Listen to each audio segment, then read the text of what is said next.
It's 7 o'clock. I'm Dermot Menahan and you're watching Sky News and a special question and answer programme on the war in Ukraine. The headlines today: Turkey's president brings together delegations from Ukraine and Russia, with both sides making concessions towards peace.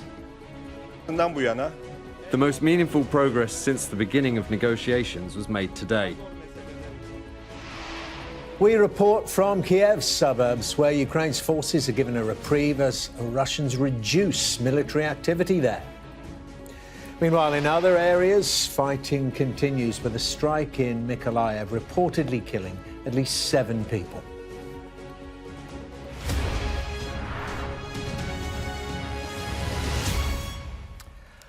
A very good evening. Well, tonight we're hoping to answer as many of your questions as possible on day 34 of the war in Ukraine. Coming up in just a moment, I'll be joined by our security and defence analyst, Michael Clarke, and get the latest on today's peace talks. But first, let me bring you a summary of the rest of the day's news today. And the Metropolitan Police have issued 20 fines, they say, to people who attended lockdown-breaking parties across Whitehall, including at number 10 Downing Street. It's not yet known who the fixed penalty notices have been given to or which events they relate to. A spokesman for the Prime Minister, Mr Johnson, said he hadn't received a fine at this time, but said number 10 will make it public if he does. The boss of P&O Ferries has rejected the government's demand to rehire 800 workers it sacked without notice. The chief executive, Peter Hebblethwaite, insists that reversing that would cause the company to collapse. But he did apologise for the impact his company's actions had had on those employees facing redundancy.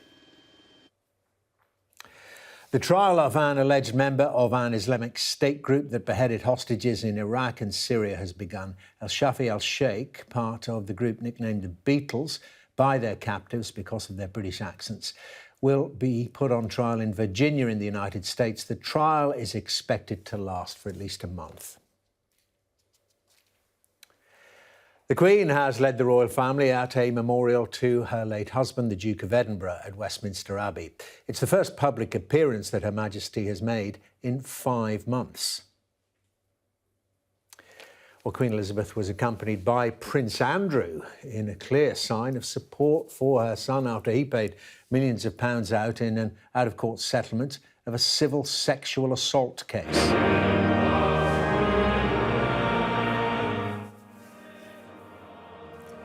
Well, during the ceremony, Her Majesty sat alongside one of her other sons and her heir, of course, Prince Charles, and his wife, Camilla.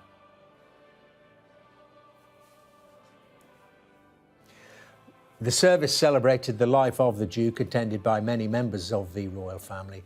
A dedication by the Dean of Windsor about Prince Philip left many of those in attendance, including the Queen, tearful. Through his passionate commitment, he drew others to himself in admiration and respect.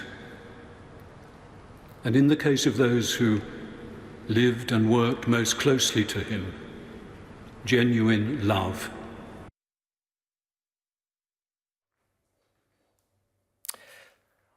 Well, now, let's bring you the latest on the war in Ukraine. And the latest round of peace negotiations got underway in Istanbul today.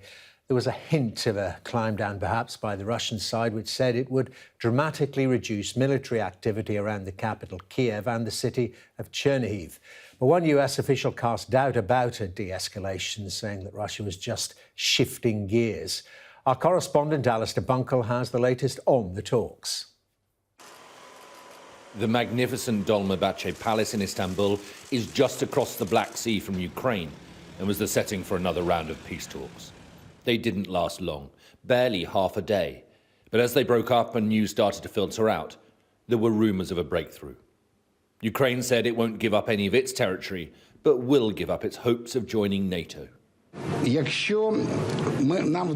If we manage to secure these key provisions, Ukraine will be able to effectively cement its current status as a non-bloc and non-nuclear state in the form of permanent neutrality. Crimea, occupied by the Russians since 2014, and the disputed Donbass region remain complicated issues to resolve. У Росії, звісно, може бути своя версія. They've recognised Crimea as part of Russia. That's their right to speak about it, to fix their position like this. But the Ukrainian position is clear. It's not under any discussion whatsoever. Russia, for its part, is reportedly dropping its aim of regime-changing Ukraine and says it is prepared to scale back the invasion. The Ministry of Defense of the Russian Federation decided to fundamentally cut back military activity in the direction of Kiev and Chernihiv to increase mutual trust and create the necessary conditions for further negotiations. If that were to happen, it will be hard for Moscow to spin it as anything other than a humiliating retreat from a battle they thought they would win in just a matter of days. Reading between the lines of statements given to the media during peace talks is always very tricky, especially as during this conflict the Russians have time and time again made promises and then broken them. And there are plenty of people here who believe that all of this diplomacy is just a charade whilst Moscow regroups and goes at Ukraine again. But the signs are positive. Concessions are clearly being made on both sides. It could just be that the gap is narrowing. The Turks, who of course want to be the peacemakers, were cautious but revealed the possible next steps. Müzakerelerin başlamasından bu yana The most meaningful progress since the beginning of negotiations was made today. The more difficult issues will be taken up at a higher level. The presence of Roman Abramovich amid the negotiators caught everyone's attention. He was looking perfectly healthy after reports claimed the oligarch and 3 Ukrainian negotiators had been poisoned in Kiev a few weeks ago. No date for further talks has been set, but if what we're told is to be believed, then the time could be nearing for Zelensky and Putin to meet. Alistair, Sky News in Istanbul.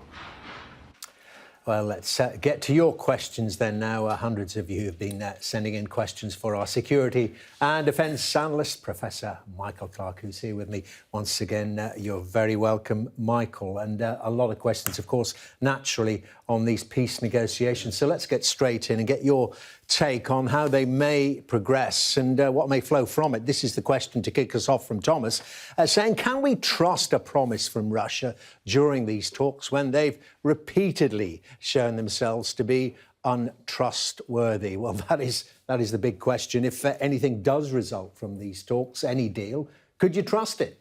Well, there'd have to be a lot of verification and a lot of checks. It was President Reagan who said, dealing with arms control in the Russians, he said, trust and verify. In this case, I think... That was an old Russian proverb, wasn't it? That he was... That's right, yeah, trust and verify. Gorbachev taught exactly, he said, that's what we do, we trust and verify. And in this case, I guess it would be distrust and double check, treble check. It doesn't mean to say that any deal would be completely worthless, but it would mean that it would have to be surrounded by other checks, because undoubtedly President Putin has used up the trust that he may have had in the world, certainly with the Western world, by lying and lying and lying about what his intentions were. He told everyone went on a path to Moscow to talk to him, and he told everybody, he told Macron at least 3 times, I will not invade Ukraine. And then he invaded Ukraine. But there are also a lot of previous deals in place, aren't there, concerning Ukraine, the Normandy process. That's right, yeah. The Minsk Accord. Minsk too, yeah, and the Normandy process, which was France and Germany and Russia and Ukraine. And to be honest, the Ukrainians were the ones who pulled away from that, because it was a lousy deal. I mean, neither side observed it. But it was a rotten deal for Ukraine, and Germany and France, in a sense, pressured the Ukrainians in order to stop the war in 2014. And the Ukrainians never really had an interest in pushing that forward. And Putin used that to say, well, they're not pushing it forward, I'm not going to push it forward. And there's, any future deal will have to look a bit different to the Minsk process.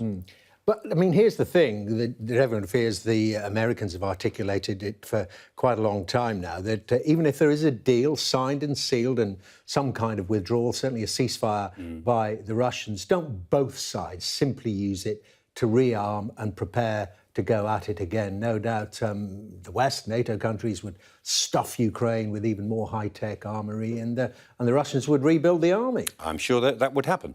Both sides need a break for different reasons. And the Ukrainians certainly would restock because, history has shown them that they can't trust their neighbour not to invade them now 3 times, in effect. And the Russians would certainly use a pause to reposition the army. That's what the Americans have said today. They said they don't believe that this is a peace feeler. This is the Russians actually needing a pause to reorder their forces.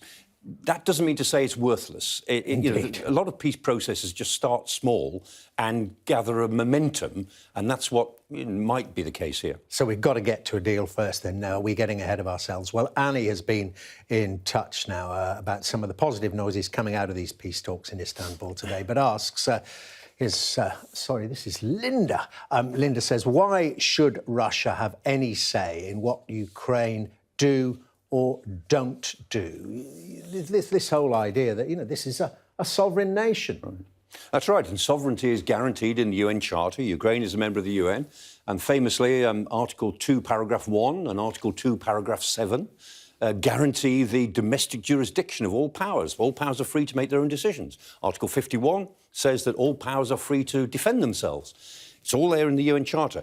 However, the reality of power politics is that if you live close to a very strong neighbour, as the Finns do, as Sweden does, as Ukraine does, as Georgia does, then you have to sensibly have due regard to not acting in a way that provokes a problem with that neighbour. So, of course, Ukraine has the sovereign right to do what it wants, but Ukraine will be well advised to think carefully about its future because it is an existential issue.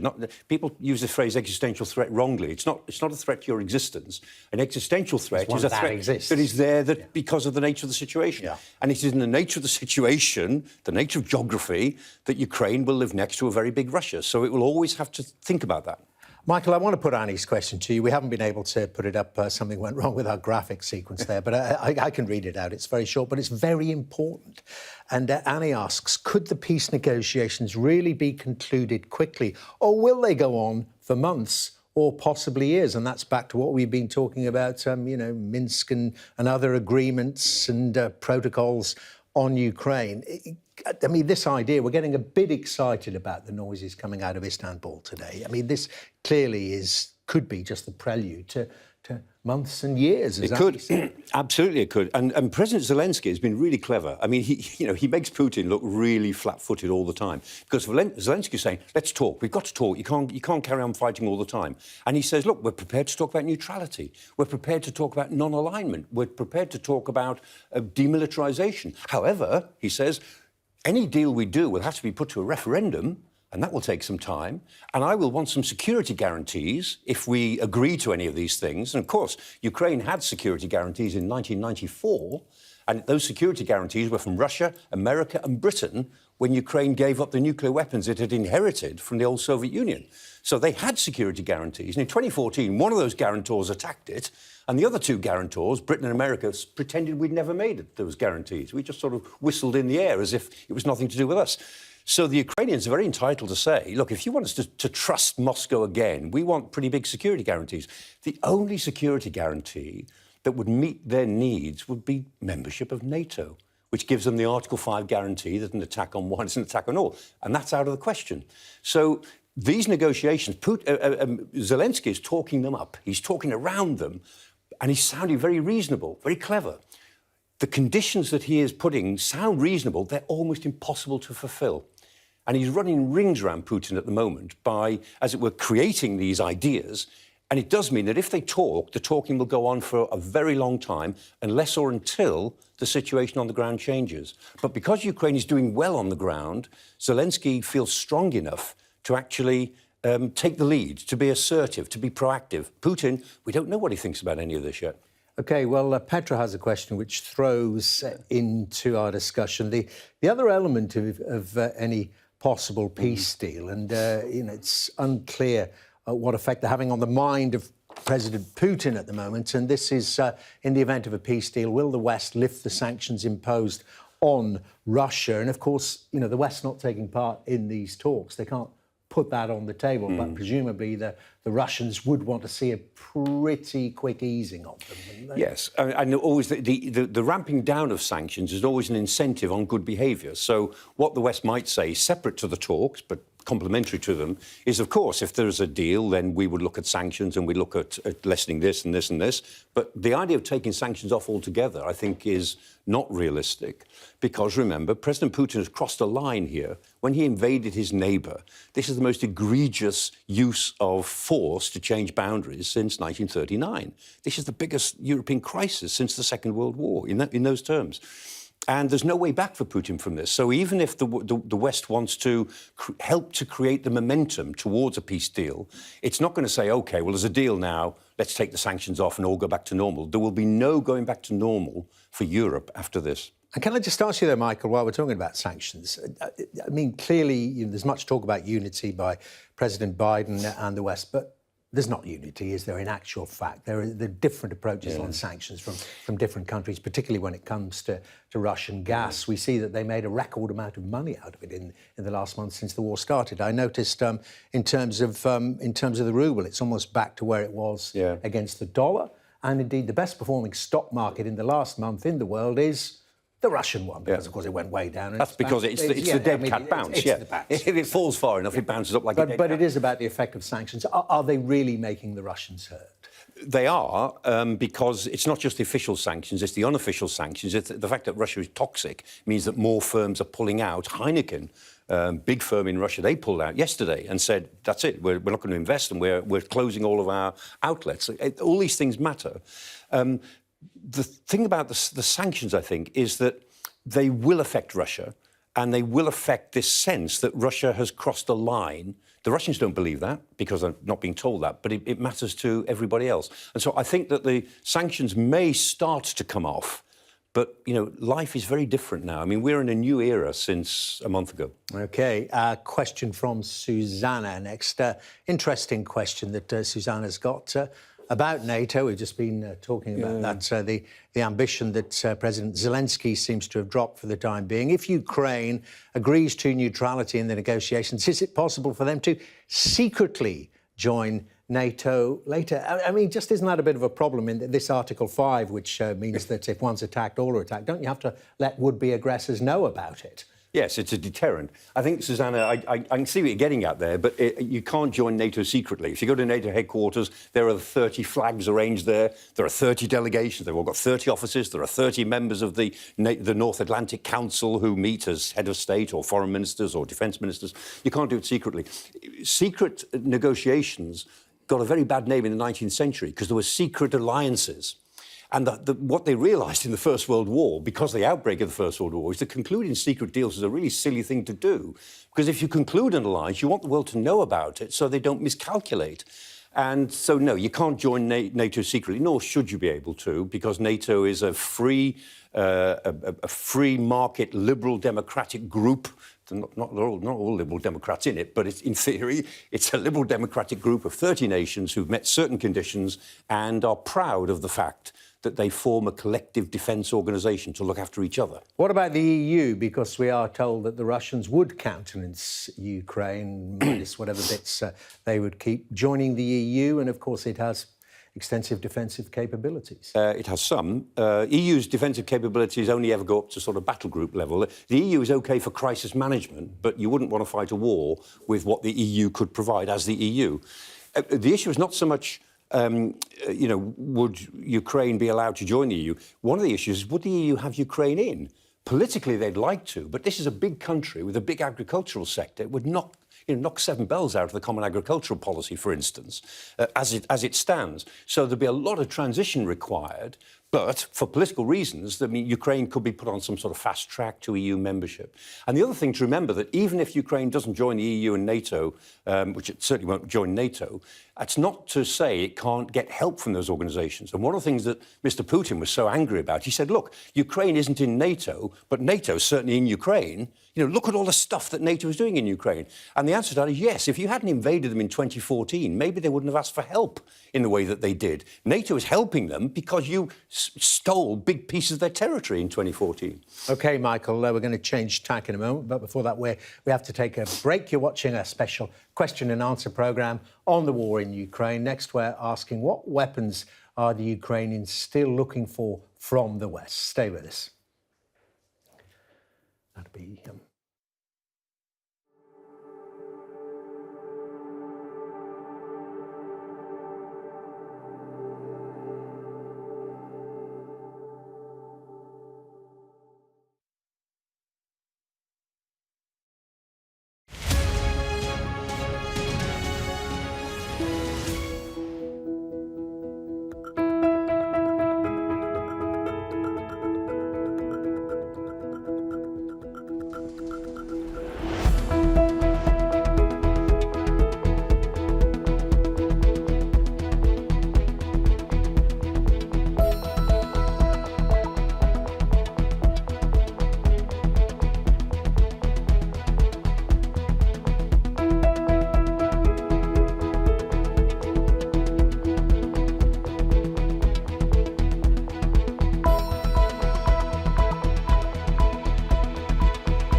breached the road. There is a lot of gas being fired all around us.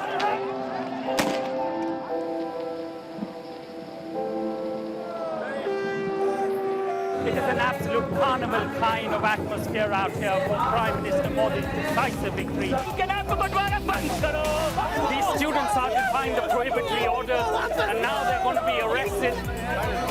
We aim to be the best and most trusted place for news. The roads have been inundated.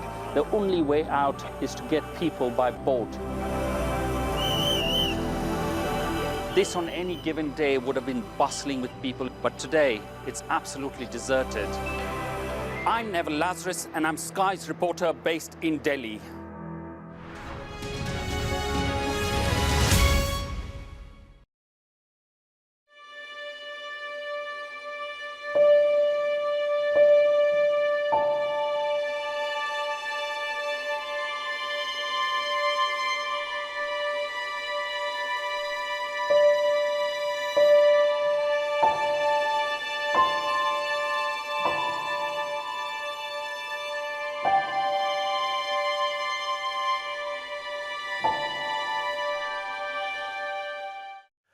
Welcome back. I'm with Professor Michael Clarke and your questions about the war in Ukraine. So let's get right into it again. You ready, Michael? Richard wants to know this. What weapons or equipment is the Ukrainian army short of? Well, I suspect that's a pretty long list. What do they need? In essence, they need more of everything that they've used. So they need more ammunition for everything, which means more Stinger missiles, more NLAW and Javelin anti-tank weapons and so on. I mean, Britain has said that we've given them 4,000, which is all of our stocks and then some, and there's another 6,000 pieces on the way of various things that we're acquiring to give. So Britain's been very much in the forefront of sending this sort of stuff. In the longer run, what the Ukrainians need is not more of the same. Well, they do need more of the same, but they also need longer range weapons.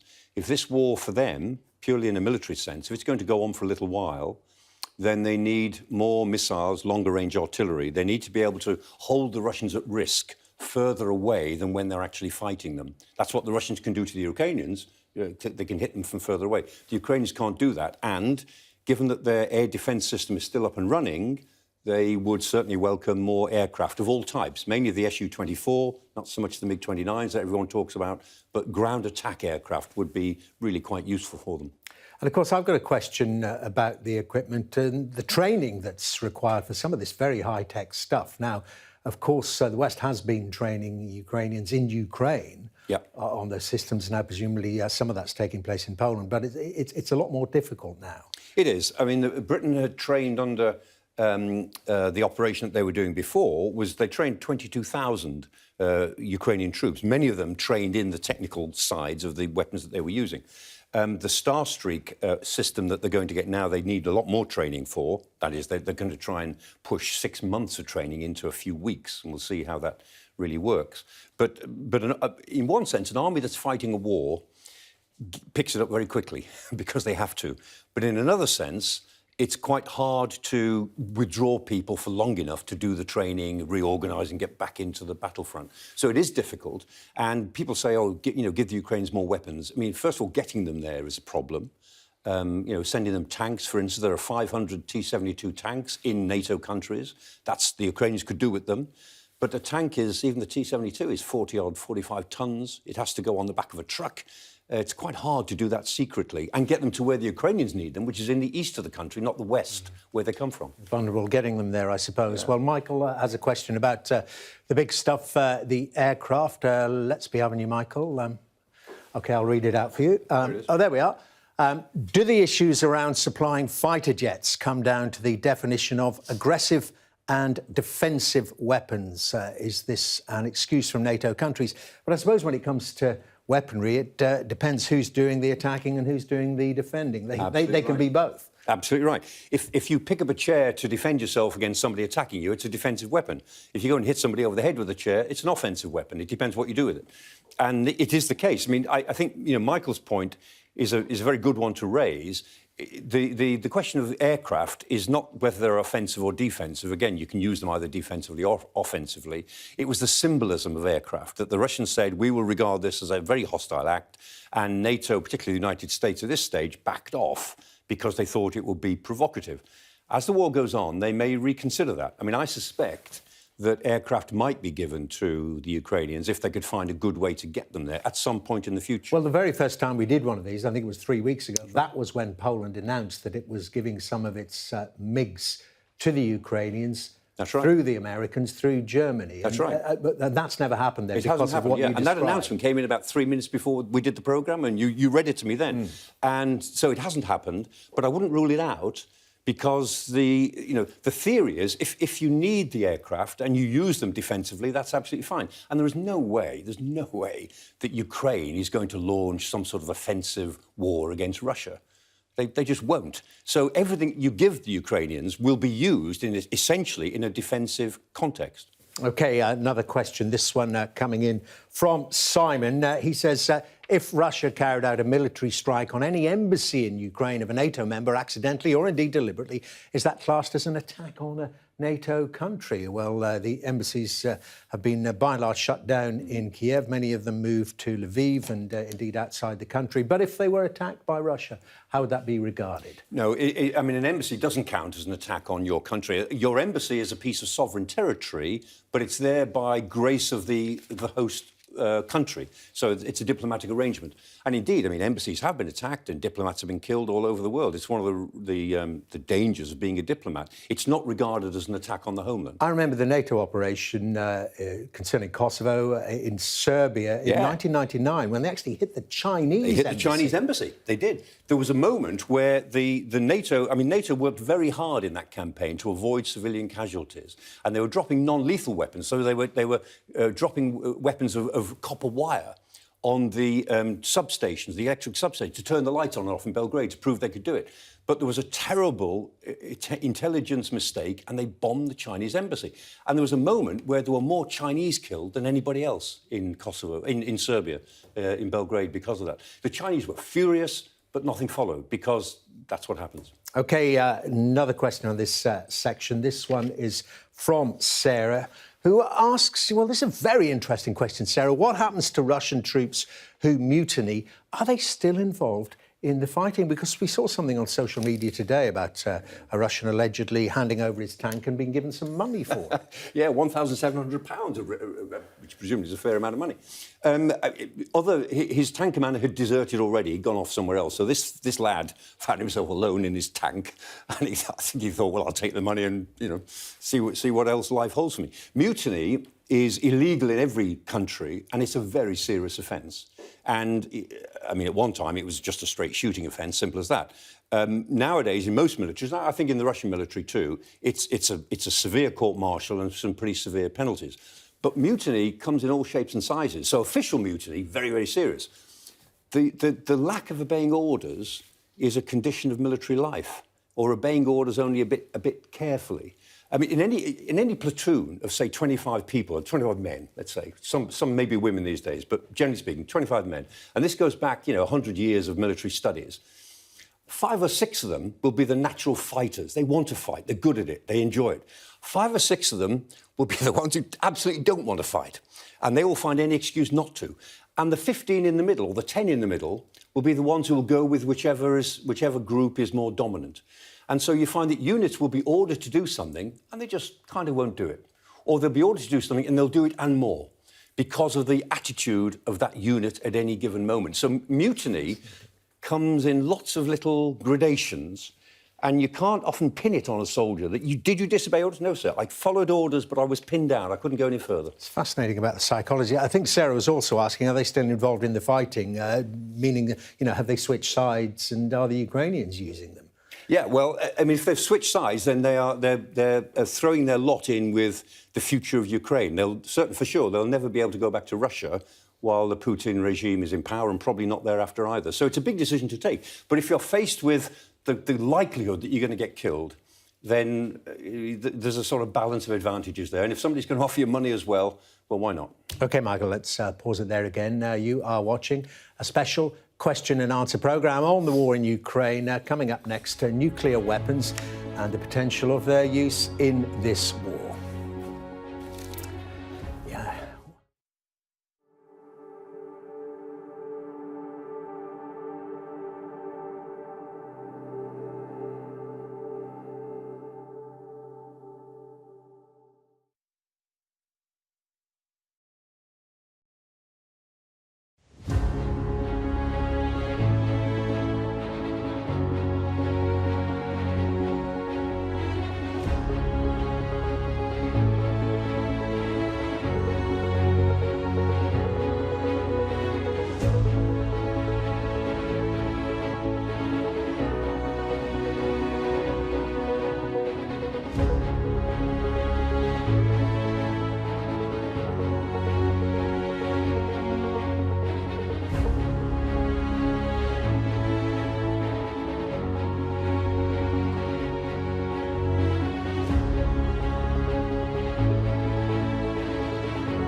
Welcome back. I'm with Professor Michael Clarke and your questions about the war in Ukraine. So let's plough on, Michael. This one is from Darren. Darren's concerned, as so many people are, of course, about nuclear weapons. Why have nuclear weapons if the world is not prepared to face the consequences if they are used? So what are they for? Well, deterrence is the word, isn't it? Yes. I mean, Dermot, I've spent most of my professional academic life thinking about the consequences if they are used. I used to do a lot of work on it at one time. And the one thing about nuclear weapons, Sir Lawrence Freedman, great mentor of mine, great friend, he has a great phrase about it. He says that nuclear weapons and deterrence works better in practice than it does in theory, because the theory is terrible. The theory it falls apart every time you poke it. But he says, but it works in practice, because actually everybody gets frightened, everybody worries. And the reason is because we know what nuclear weapons do. We don't really know what chemical weapons do. We've seen bits. We've no idea what cyber warfare does. We don't really know what conventional warfare is like. I mean, look at the Russians now. I mean, they've confounded everybody's predictions with their incompetence. But we know what nuclear weapons do. We know that if they are used, certain destruction will take place. Now, I have to say that one thing, nuclear weapons are not as delicate as people think. It's not like an egg that you've got to hold for 50 years. Most nuclear devices are more likely not to work than to work because the triggering is so delicate. But assuming that they work, we know what they do. So to give you some comparisons, the Beirut explosion in 2020, August 2020, remember the big explosion in the dockside of Beirut, which was a fertilizer factory? That was about 1.1 kilotons, which is 1,000 tons of TNT. The Hiroshima and Nagasaki explosion were about 15 kilotons. So use that as a 15 times Beirut is a Nagasaki or a Hiroshima. A 1 megaton weapon is about 60 times a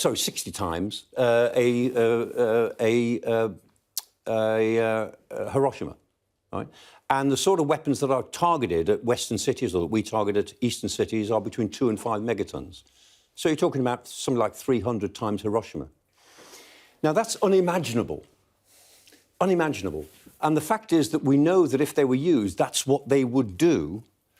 And although that is shocking, it also goes back to the idea that nuclear deterrence works better in practice than it does in theory. And just in terms of what we've heard from Russia, of course, it was Russia that raised the whole potential use of them. Dmitry Peskov, the President Putin's spokesman, seemed to de-escalate that yes, today. because this is the point. This is not a nuclear crisis. This is a crisis about territory and about Ukraine. Although the Russians Putin keeps trying to raise the nuclear spectre to frighten everybody, it's very hard to see that this is going to go down a nuclear route. I mean, I know everyone worries about it, and they should worry about it for the reasons that I've mentioned. But it's very hard to see a nuclear route emerging from the way this crisis is likely to go. OK, another question. This is from Bogdan, and this is about the dangers of the war spreading. What will the West do if Belarus attacks Ukraine? Will NATO get involved directly against Belarus? Well, we know that the Russians are running short of forces, so we know how close an ally the Belarusian leadership is of Russia. Could Belarus get involved? Well, they already are.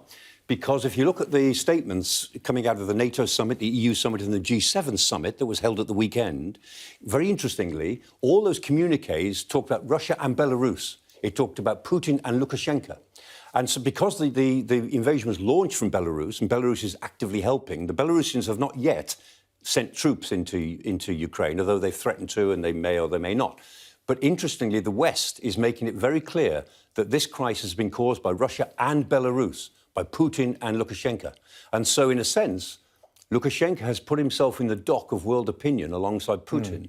And his fate, I'm fairly sure, whatever Putin's fate is, that will be Lukashenko. I mean, couldn't it put Lukashenko in some trouble? We know about the huge unrest that greeted his illegal victory in the election a couple of years back. We also hear some talk of Belarusian forces of irregulars crossing the border to join the Ukrainians to fight the Russians. They've got their special forces, and a lot of Belarusians are very unhappy about this. And there is a degree of mutiny in some of the Belarusian forces. I don't think it'll make a particularly big difference, but it can't be pleasing to the Russians if that is the case. And I think, if Putin falls because of this, which I'm certain that he will, whether in the next 2 months or the next 3 years.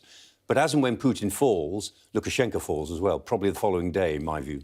OK, Len's got a question, which is a dimension of any peace deal or settlement. Who's going to pay for the rebuilding of Ukraine? Will Russia have to pay for any of the reconstruction? And that brings us into the whole issue of reparations and then how much that rankles for generations to come and the transition from the First World War to the Second World War. But, I mean, billions upon billions of dollars worth of damage have been done to Ukraine.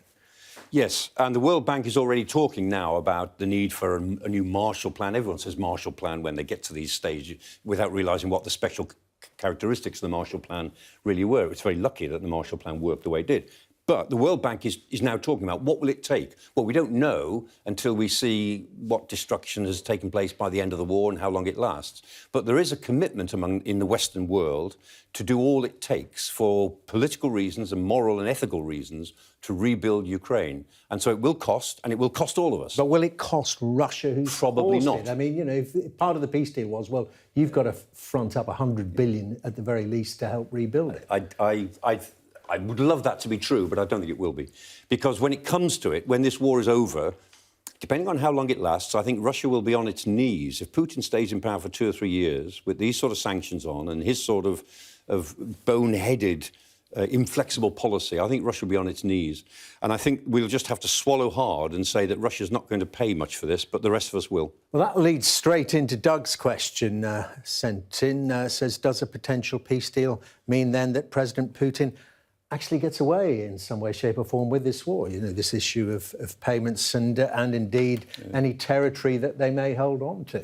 Yes. I mean, I think the West is very determined that the Russians should not be rewarded with even more territory than that which they stole and took in 2014. And Zelensky, because he's very, as I say, he's very clever, he's outfoxing Putin all the time, he's now saying, of course we can talk about certain things. And I think in his own mind, Zelensky's probably thought, we'll never get Crimea back, because that is basically 90% Russian and is happy to be part of Russia.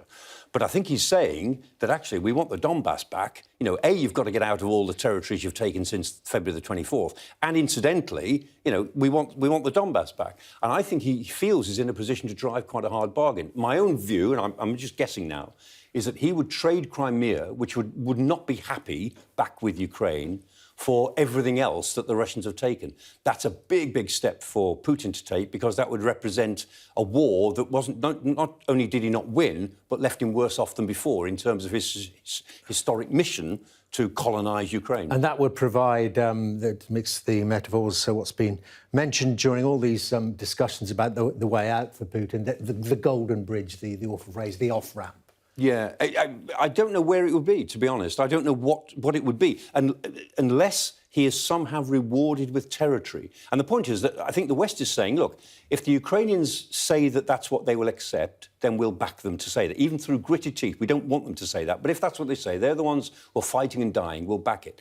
But if the Ukrainians say, no, you've got to get out of the territory you've taken now and out of the territory you took in 2014, then we'll back that as well. And this is not a particularly good answer, but it's the only one I can come up with at the moment, that the Western world has got to back the judgment of the Ukrainian government, because they're the ones who are making the sacrifices. Just a very interesting point, just to throw in there before we've got to take another break. President Zelensky mentioning in his statement, was it the weekend, wasn't it? You know, addressing Putin, addressing the Russians, saying, well, you know, what I'm talking about, you better go for. Yeah. Because there's a younger generation behind me who are fighting this war, and they're not going to be as accommodating. Yeah, that's right. He was born in 1978, so he's only 44. And he said to these Russian journalists, he said, I will be replaced by somebody younger and less flexible than me, which is brilliant, again, because he's saying, you know, take a deal now while you can. It shows how much, I won't say he's cocky, but he's got confidence now, because his army and his people have given him that strength to say, look, you know, I can negotiate a better deal now. And the Russians are their position's getting harder and harder. So he's pushing really hard. He's much, for a comedy actor, my God, he's tough. He's got a core of steel. Yeah, he's certainly got his head around diplomacy very quickly. Michael, stay with us. You're watching a special question and answer programme on the war in Ukraine. Next, we're asking more about NATO and how useful the United Nations actually is.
take you to the heart of the stories that shape our world.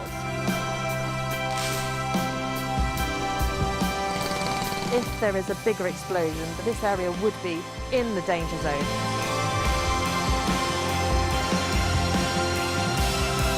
These traffic jams snake for hours up and down this hillside. It means precious aid can't access those in need. You can see the depth of the water. If you have a look in front of us, there are people wading through it. I think experiencing the 2 million person march in Hong Kong, that was a moment. I don't like the Chinese government. It's cruel. It was real people power in action. Police have been firing tear gas and rubber bullets. See fires all around us here, and just one of them is the size of around 31,000 football pitches. Siobhan Robbins, Sky News, Bangkok. Welcome back. You're watching Sky News, and I'm with Professor Michael Clarke and your questions about the war in Ukraine. Well, let's see what Joe has asked. Joe wants to know, is it time to reform the United Nations Security Council and rethink the 5 permanent members? Well, this is how hamstrung the UN has been, in not just in this crisis, but in so many, because of the configuration of the permanent members of the Security Council, this veto that any one of them has. That's right, yeah. There are 15 members, 10 of them rotate, and 5 of them are permanent, and they have a veto. So if any one of them says it can't happen, then it can't happen. And those 5 are America, Russia, China, Britain and France. And that reflects the way power was when it was set up in 1945. Of course, it's ridiculous in one respect that Britain and France are still permanent members. I mean, what about Brazil? What about India? What about, bigger countries? What about a European seat to substitute for what Britain and France do?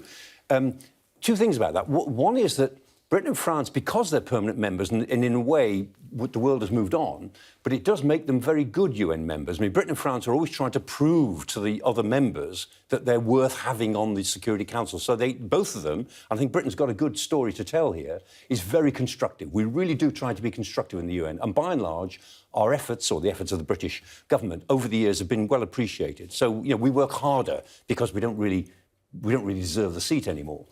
But the second thing is, Britain is thoroughly in favour, completely in favour, of a reform of the Security Council permanent membership. We're totally in favour of it because it won't ever happen.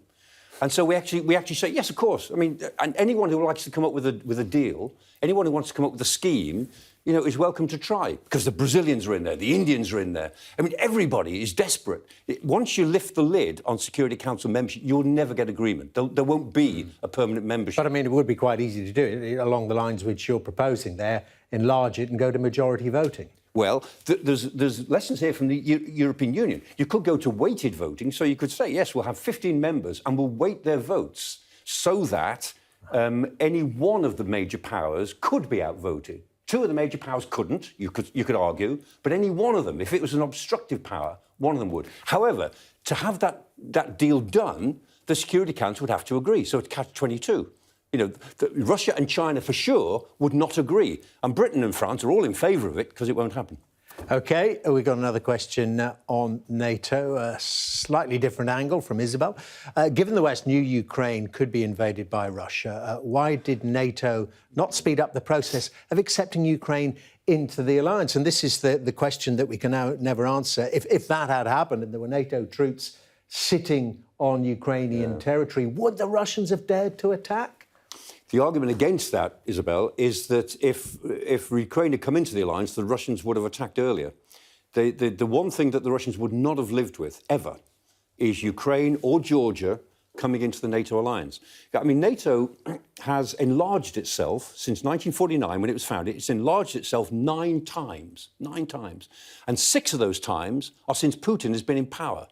And what he sees, remember, he's a very 19th century politician. He sees politics as a map with colours on it, like the old imperialist maps.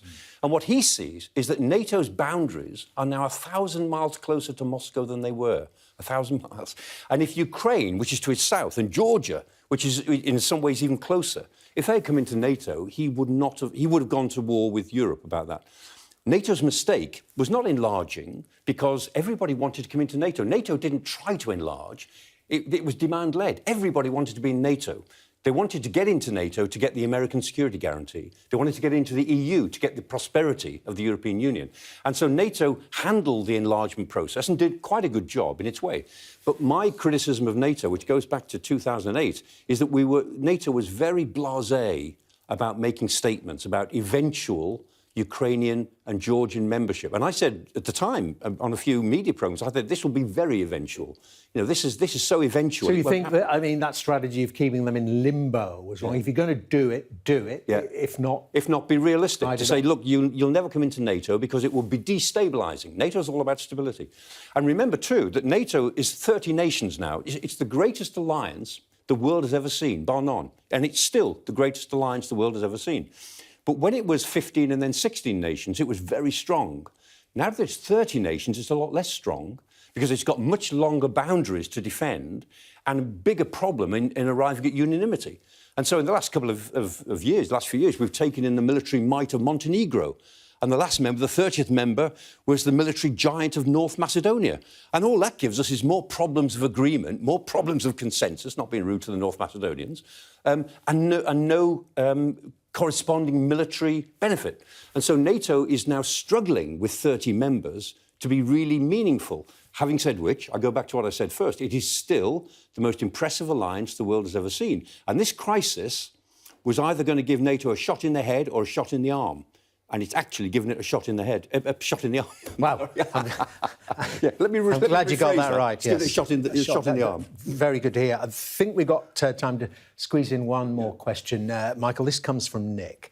Again on NATO, regardless of the outcome of the war, will NATO and Russia have to sit down and reassess past treaties, perhaps look at more appropriate agreements? Following on from any deal between Ukraine and Russia, will NATO and Russia have to have some grown-up discussions?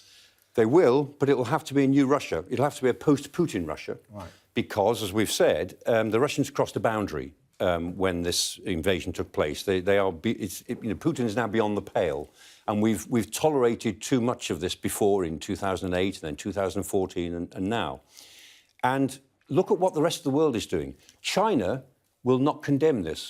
India will not condemn it. Pakistan will not condemn it. Brazil will not condemn what Putin's done. And the whole of Africa will not join in sanctions. So the rest of the world is waiting to see who prevails. And the Africans, I mean, African governments and diplomats in Africa, they say, this is your war, not ours. This is your problem. And actually, from our point of view in Africa, we're faced with the dominance of dictators or the dominance of hypocrites. We don't care who wins. Dictators are hypocrites, all the same to us. So, in fact, what is at stake is not just the war in Ukraine, but a fundamental challenge to liberal democracy. So my view is that this is not just a crisis to be managed, this is a challenge to the Western liberal order, to our freedom, in which we have to prevail. We haven't got to manage it, we've got to prevail politically in all of this, which means that any assumptions and any discussions we have with Russia in the future has got to be a new Europe and a new Russia. A new Russia without Putin. Without Putin. Michael Clarke, fascinating as ever. Thank you so much for joining us to share your expertise and answer all those questions from our viewers. Professor Michael Clarke there. We've got time now for a quick look at the weather for you.